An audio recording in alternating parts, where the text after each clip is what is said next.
commencer. Donc, il est important de maintenir la mission de ce fonds-là. En habitation, le gouvernement veut permettre la fusion d'offices d'habitation, et de constitution d'offices par le gouvernement pour tout le territoire qu'il désigne. On estime que c'est de rationaliser l'utilisation des ressources de l'État, sauf que, bon, pour le Parti québécois, ce qu'on maintient, c'est qu'on ne veut pas éloigner les décisions du terrain. Donc là, c'est un équilibre qui est assez précaire. Ce n'est pas toujours facile de trouver cet équilibre-là.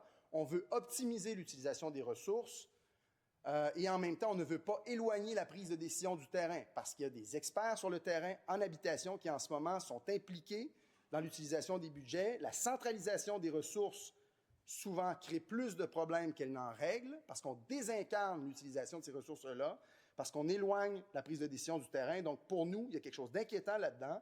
Les fonds générés à même les ménages des contribuables à faible revenu doivent se gérer avec un contrepoids. C'est important que les organismes aient leur mot à dire à ce niveau-là, parce que l'impact sur le terrain est indéniable. Fonction publique, le gouvernement veut abolir la commission de la fonction publique et transférer ses fonctions au tribunal administratif du travail. On a un problème avec ça. On a un problème avec ça parce que c'est un garde-fou dont on ne veut pas se passer. Ça place le secrétariat du Trésor en conflit d'intérêts potentiel. L'article nuit à l'indépendance de la commission. C'est exactement pour éviter que le gouvernement se place dans une position de juge et partie que la commission de la fonction publique existe. Donc, à notre avis, ce n'est pas quelque chose d'efficace. Puis, on se prive d'un autre garde-fou dont on a besoin. On a vu les dépassements de coûts et de quelle façon les ressources au gouvernement ont pu être mal utilisées à certains moments. Et donc, je pense qu'on n'est pas dans une situation pour se priver de ce genre de garde-fou.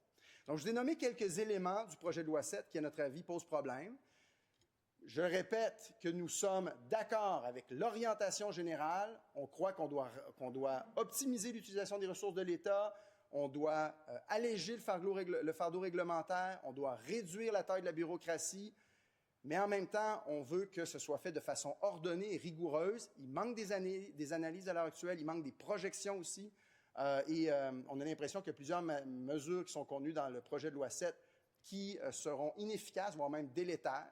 Ce qui fait que, dans la discussion qu'on aura en études détaillées, nous proposerons des amendements. On espère pouvoir compter sur l'écoute du gouvernement pour essayer de bonifier ce projet de loi. Nous, on est là pour être constructifs, pour essayer d'améliorer les choses. C'est ce qu'on compte faire.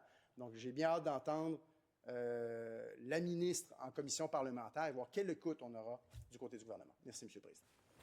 Merci, M. le député d'Arthabasca.